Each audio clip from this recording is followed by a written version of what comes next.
I thought I knew my stepbrother until the day I saw him in the shower. From that moment on, every glance, every touch, every accidental moment got hotter, closer, and far too dangerous to ignore. Please don't forget to subscribe and comment. Please support me. I always here for your choices. Hi everyone. Please subscribe and support me. I never meant to walk in on him. Honestly, I was only looking for my phone charger, which I thought I'd left in the bathroom. But the moment I stepped in, I froze. Steam curled through the air like it was trying to hide him, but it didn't hide enough. William Darson stood under the shower, water running down over his shoulders and chest, his head tilted back, his eyes closed as if the world outside didn't exist. He didn't hear me, not at first, and that gave me a moment, too long maybe, to take in the sight in front of me. It wasn't just that he looked good. He looked overwhelming. Broad shoulders, lean muscle, and the kind of quiet power in his stance that made me forget to breathe. My stepbrother had always been handsome in that infuriating, easy way, but I'd never seen him like this. I knew I should have turned away. I knew it in the way my heart raced and my fingers curled against the doorframe, but I couldn't move. The water traced paths over every line of his body, and I followed those paths with my eyes like they were leading somewhere dangerous.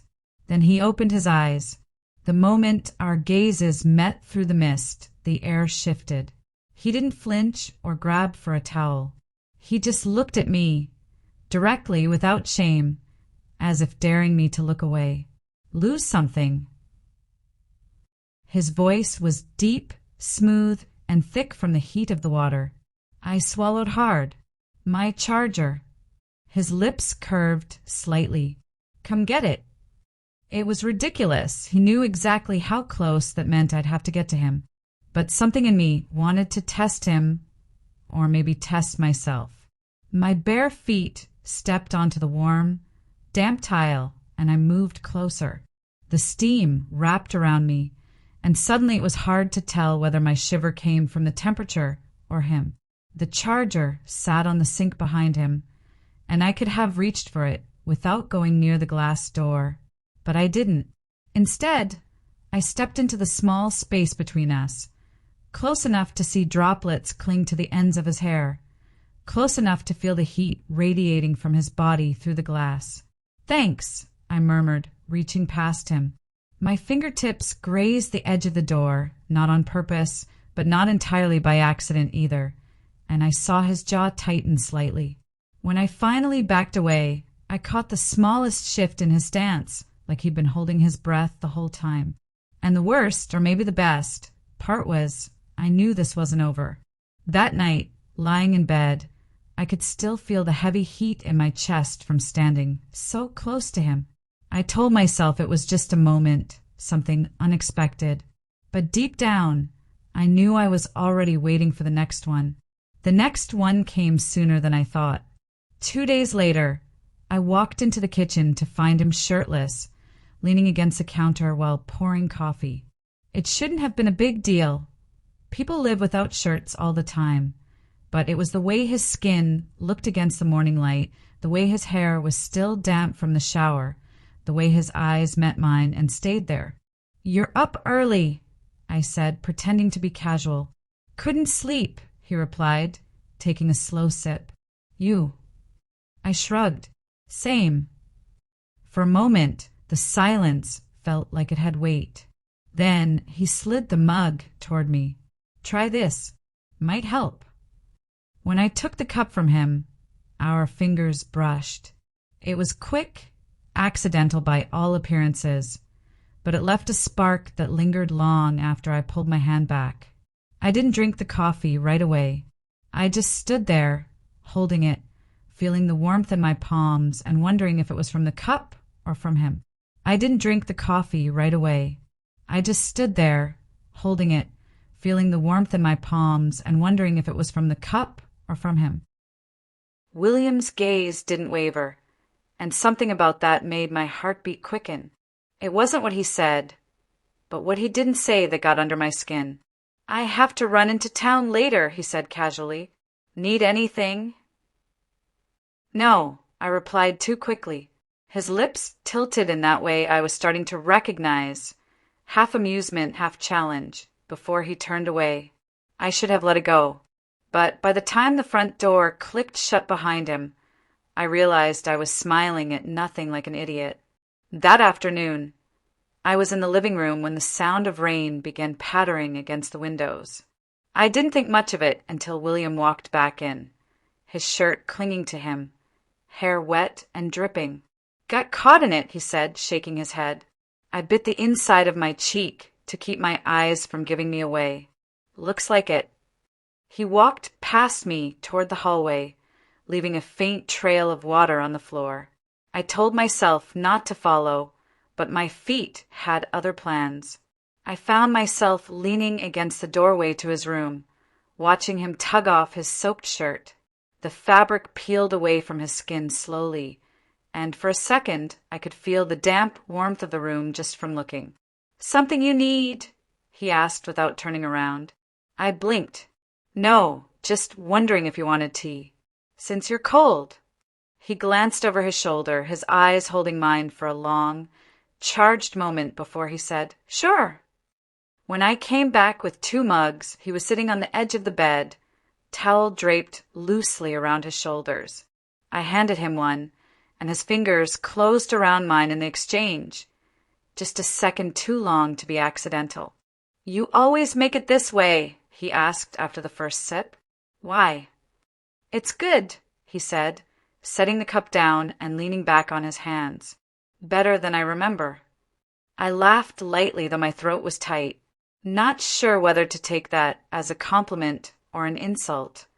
"It's a compliment," he said, still watching me. The rain outside seemed to deepen the stillness between us. I was suddenly aware of how quiet the house was, how close I was standing to him. I set my own cup down, and for reasons I can't explain, I didn't move back. His eyes drifted down my face, pausing briefly before coming back up to meet mine. He didn't touch me. He didn't have to.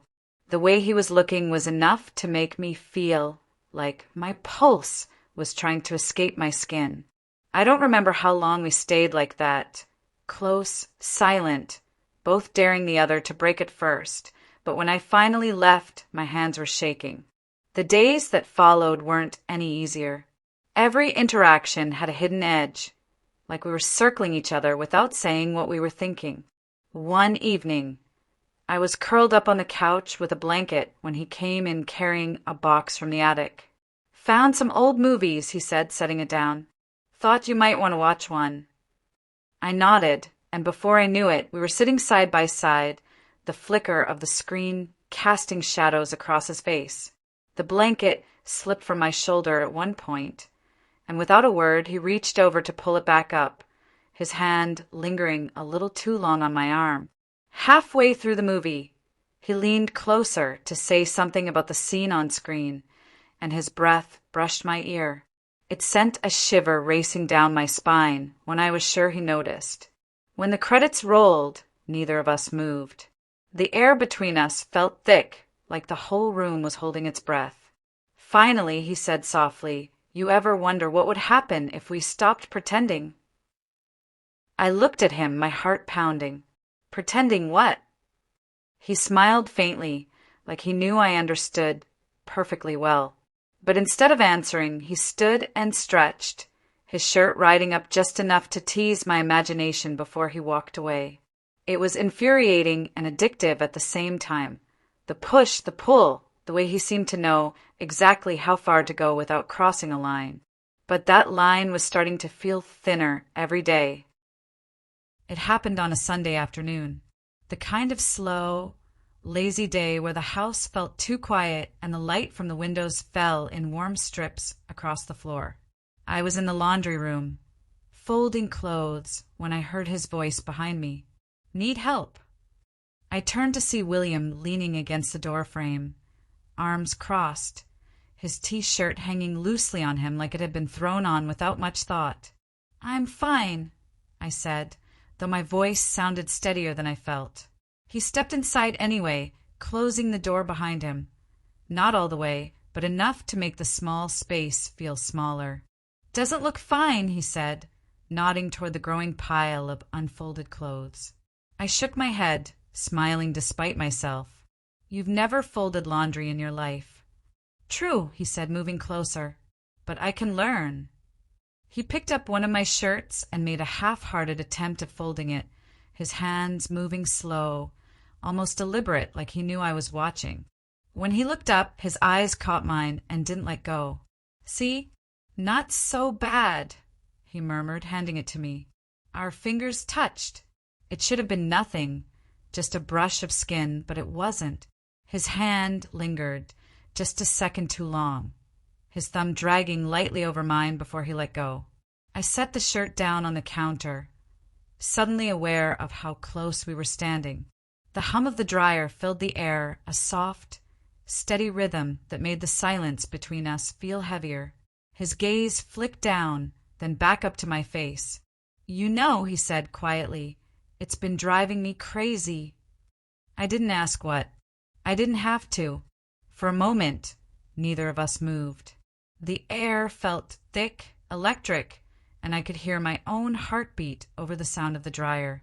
Then, slowly, he reached past me to set another shirt on the counter, his arm brushing mine, his body close enough that I could feel the warmth radiating off him. He didn't touch me anywhere else, but the space between us had become something dangerous. I knew he wouldn't cross that final line here. Not yet. That wasn't his game. His game was getting close enough to make me feel it, close enough to make me wonder what would happen if he did. And when he finally stepped back, leaving me alone in the small room, I realized the truth. Whatever this was between us, it wasn't going away. If anything, it was just beginning.